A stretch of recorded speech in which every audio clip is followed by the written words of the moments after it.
Oi pessoal, aqui é o professor Gabriel. Esse vídeo vai ser sobre a nossa nona aula, ela é também a nossa oitava aula com o Kodo. Nele a gente vai dar uma olhada sobre como utilizar a ferramenta de trajetos para criar um jogo de corrida. Então eu já vou vir aqui em New World. Nesse jogo de corrida a gente tem que já organizar algumas coisas, então eu vou começar colocando os meus personagens que vão ser jogáveis, tanto o jogador quanto o inimigo. Por questão de ser corrida, eu pessoalmente recomendo bastante o uso do Cycle. Ele é bem feito para isso, ele é rápido, ele é fácil de se controlar, ele é bom com curvas. Algumas outras opções seriam o Flyfish, que também é bem rápido. O Jet até funcionaria. O Kodo funcionaria também, mas ele é mais devagar e mais chatinho de se controlar. E o Hover tem um problema que ele não atira, então se a gente fosse optar pelo Hover, as mecânicas de disparo desse jogo não poderiam ser feitas. Então eu vou pegar o Cycle aqui, um para ser o jogador e um para ser o meu inimigo. Eu vou definir cores para eles, então eu vou começar com o meu jogador sendo azul e o meu inimigo sendo vermelho. As cores não importam, eu recomendo que tenham duas cores diferentes, porque na programação a gente vai fazer algumas definições por cor, mas realmente o inimigo poderia ser azul, o jogador vermelho, o contrário, qualquer combinação de cores, contanto que eles tenham cores diferentes. Eu também vou definir uma pista de corrida já. Eu posso modificá-la depois, mas já é bom ter uma base. Então, eu recomendo vir com a ferramenta de pincel, selecionar o formato redondo, para a gente ter esse shape, esse formato de círculo, ele é bem melhor para se fazer curvas. Então, se a gente pegar a ferramenta de câmera, clicar com o botão direito, puxar o mouse para baixo e girar um pouquinho a bolinha do mouse para trás, a gente consegue enxergar de cima bem, até mesmo aumentar aqui um pouquinho, e a partir daqui criar um terreno.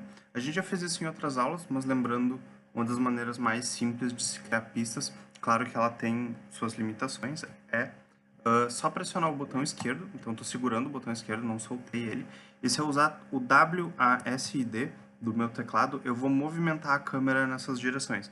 Eu posso até usar duas ao mesmo tempo, por exemplo, se eu usar W e D, ele vai andar para cima e para a direita. Então, por exemplo, agora estou apertando W, se eu apertar W e D, ele vai na diagonal, e eu posso continuar usando essas teclas para criar uma pista relativamente simples. Eu não vou fazer nada muito complexo, mas ainda assim é possível, se quiser fazer dois caminhos, por exemplo, ou voltas mais fechadas desse tipo. Então essa aqui vai ser a minha pista. Eu não recomendo que seja uma pista nem muito larga, nem muito estreita. Tem que ter um bom espaço para os personagens passarem. Deixa eu passar o avião. Ok. Então tem que ter um espaço relativamente bom para os personagens passarem. Eu vou deixar algo mais ou menos assim. Poderia ser até mesmo um pouco mais estreita, porque aqui com certeza dá para eles passarem. Mas se eu fizesse uma pista que tem essa espessura aqui, por exemplo, já seria bem complicado para eu ter os dois cycles andando ao mesmo tempo. Eu também não recomendo muito que tenham pistas, curvas muito acentuadas. Então, por exemplo, se eu tenho uma pista que está indo assim e daí tem uma curva que faz diretamente isso, o jogador consegue fazer isso, mas o inimigo não tem uma capacidade muito boa de fazer essas curvas meio fechadas. Então, ao invés de fazer isso, eu pessoalmente recomendaria fazer uma curva um pouco mais aberta, mais ou menos assim, que tenha uma certa, seja um pouco mais curvada aqui. Então eu tenho essa montagem aqui, meus personagens já estão aqui, meu final vai ser aqui, e eu vou colocar no final um castelo ou um objeto qualquer que os meus personagens têm que alcançar. Então eu vou vir aqui e botar um castelo. Posiciono aqui, posso até mudar o tamanho, botão direito Change Size, colocar um pouquinho maior, mas não é muito necessário. Essa aqui vai ser a minha pista.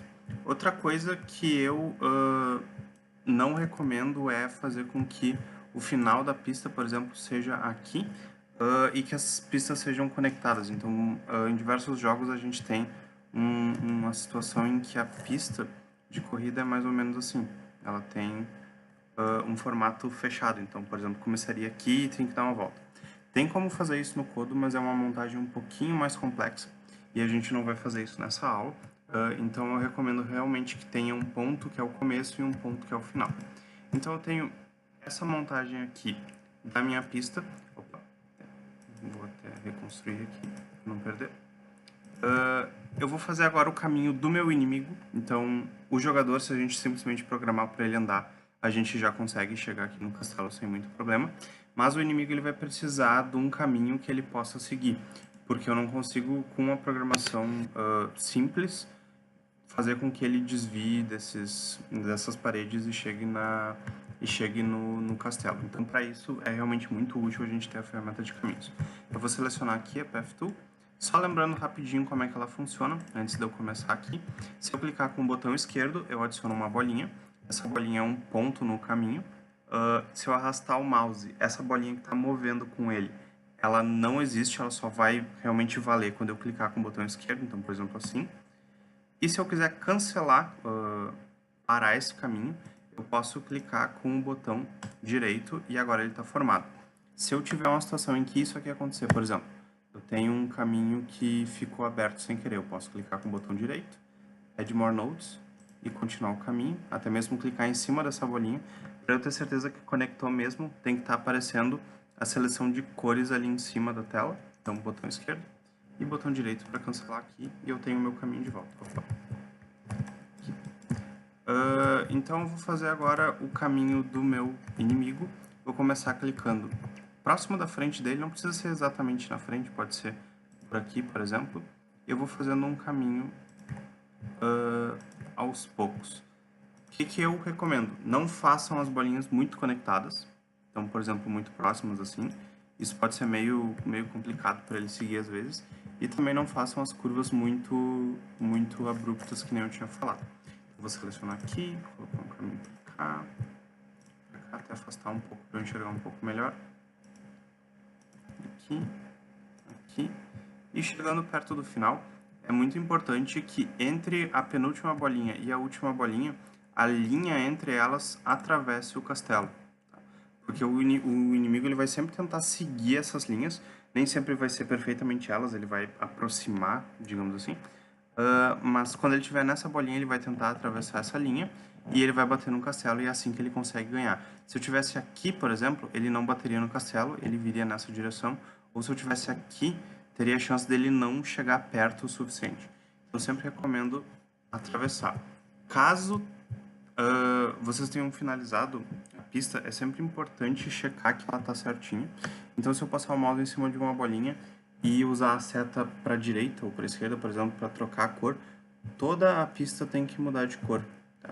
Se não estiver mudando um trecho, ou se estiver mudando, por exemplo, metade e a outra metade não mudou, significa que elas não estão conectadas. Então, por exemplo, se eu tivesse essa situação aqui, ó, eu tenho... deixa eu adicionar aqui, quase... Add More Notes. Se eu tiver essa situação aqui, que às vezes os alunos se confundem, que a gente tem duas bolinhas que estão muito próximas, elas não são do mesmo caminho, se eu separar elas, elas não estão conectadas, mas vendo de longe parece que sim. E se eu mudar a cor de uma delas, eu mudo só até um trecho. Isso significa que esse caminho não está conectado, então eu tenho que dar algum jeito de conectar ele. Tem alguns jeitos diferentes. Eu posso, por exemplo, deletar essa daqui e vir aqui com o botão direito nessa daqui, Add More Nodes, clicar em cima dela, lembrando, para ser em cima, tem que aparecer as cores e ela tem que estar pulsando assim. Clica com o botão esquerdo, conectou, clica com o botão direito para cancelar. Quando tu tem pistas de cores diferentes, a pista que tu tá puxando novos nodos, novas bolinhas, ela vai ter a cor dela, desculpa, então no meu caso a cor vermelha, ela vai ser a nova cor da pista que tu conectou. Então essa pista aqui estava em branco, como eu peguei uma bolinha a partir da pista vermelha e joguei para conectar aqui, toda a pista branca trocou de cor e também ficou vermelha. Então, essa aqui vai ser a minha pista por enquanto. Vocês também podem usar as pistas de corrida, então por exemplo, se eu passar o mouse em cima dessa bolinha e apertar a seta para cima, a gente tem 3 modelos de pistas de corrida. Não usem os de parede, tá? Que são esses daqui. Usem os de corrida que são ou esse que é mais fino, esse que é mais largo e esse que é mais largo com borda. Eu recomendo eles porque eles não são muito elevados e são ótimos para os personagens correrem em cima deles. Eu não vou utilizar nenhum, então eu vou deixar simplesmente com um traçado simples, lembrando que essas bolinhas elas desaparecem se eu começar a jogar, tá? Mas elas ainda estão salvas aqui. Isso aqui às vezes acontece. Então, deixa eu só trocar a cor aqui e salvar certinho. Ok. Então eu tenho minha pista formada, meus personagens já estão certinhos, e eu vou começar a programação. Eu vou começar pelo jogador. Desculpa, eu tenho que estar na ferramenta de objeto, botão direito, Program. Eu preciso que ele faça 3 coisas, principalmente. Ele tem que andar, ele tem que conseguir ganhar o jogo e ele tem que conseguir atacar o inimigo para ele ganhar uma certa vantagem.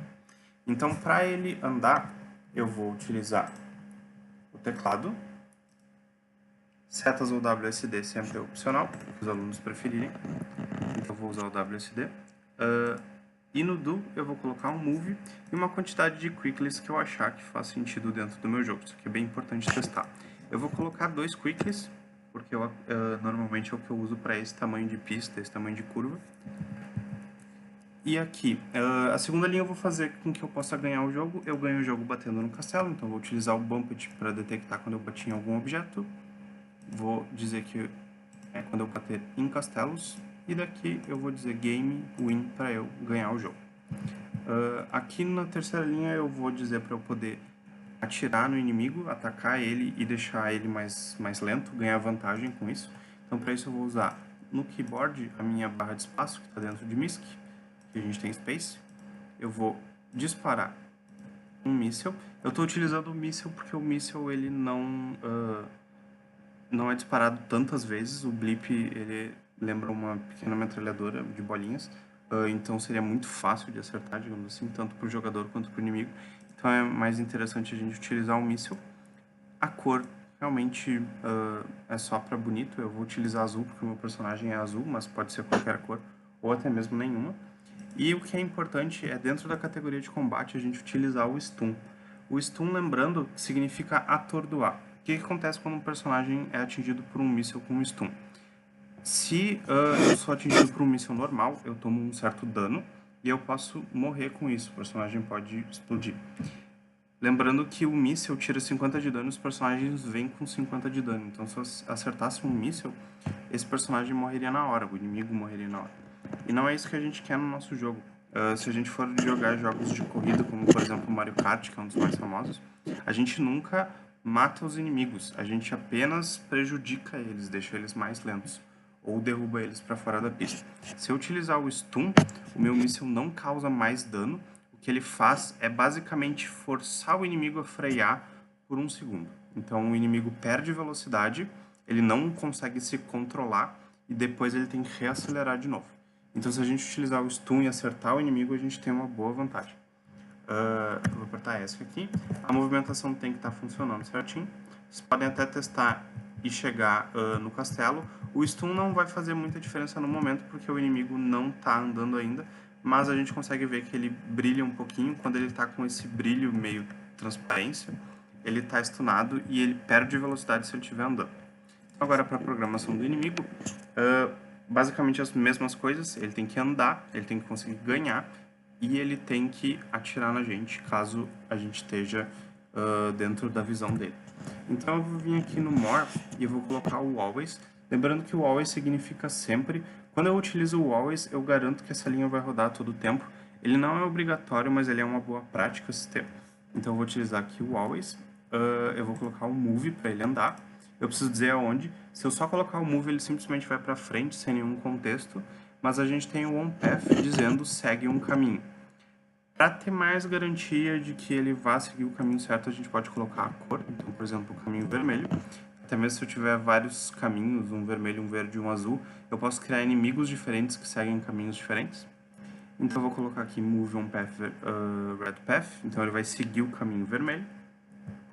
E aqui eu vou colocar o mesmo número de Quicklies que eu coloquei no meu jogador, para tentar deixar um pouco mais justo. É sempre comum a gente deixar o inimigo na mesma velocidade ou um pouco mais rápido, porque como a gente tende a ser melhor no jogo e ser mais inteligente que os inimigos, a gente dá algumas certas vantagens para eles. Aqui na segunda linha é a mesma programação que no jogador, quando o inimigo bater no castelo, só que dessa vez ao invés de ganhar eu vou fazer com que a gente perca o jogo. E aqui eu vou colocar o disparo. Eu não posso utilizar o teclado, porque o inimigo não é controlado pelo teclado. Então a gente vai utilizar o C, que a gente costuma utilizar para disparos. Então quando eu enxergar um Cycle, aqui eu vou utilizar a ideia de cores, porque se eu tiver inimigos diferentes eu posso fazer com que eles atirem em Cycles de cores específicas. Então eu vou dizer, quando tu enxergar um Cycle azul, e ele tem que estar na minha frente, no in front, aí sim eu posso disparar. E o disparo é a mesma configuração do jogador. A diferença só é que eu vou colocar a cor vermelha, porque o meu inimigo é vermelho, mas isso também é opcional. Então o que eu tenho aqui? Sempre anda no caminho vermelho, rápido. Quando bater no castelo, perde o jogo, no caso quem perde é o jogador. E, caso eu enxergue um Cycle azul na minha frente, eu disparo um míssil vermelho com stun. Então isso já é para ser o suficiente para a gente ter o nosso jogo funcional. O inimigo já tem que sair andando, eu vou até correr aqui contra ele. Nessa situação ainda o jogo pode ser um pouco difícil, até porque a gente tem uma velocidade mais rápida que os nossos mísseis, como dá para ver aqui. Então é um pouco difícil ganhar vantagem, mas isso a gente vai ajustando aos poucos. Então, se o inimigo bater ali, ele tem que estar conseguindo ganhar o jogo. Isso aí. E se eu conseguisse ganhar, por exemplo, até mesmo testando aqui, se eu só me colocasse bem próximo da chegada e batesse aqui, eu também consigo ganhar o jogo. Vou até retornar para a posição original. Essa era a primeira parte dessa aula. Na próxima parte a gente vai dar uma olhada em alguns inimigos adicionais e algumas configurações que a gente pode adicionar para deixar o jogo um pouquinho mais interessante. Obrigado.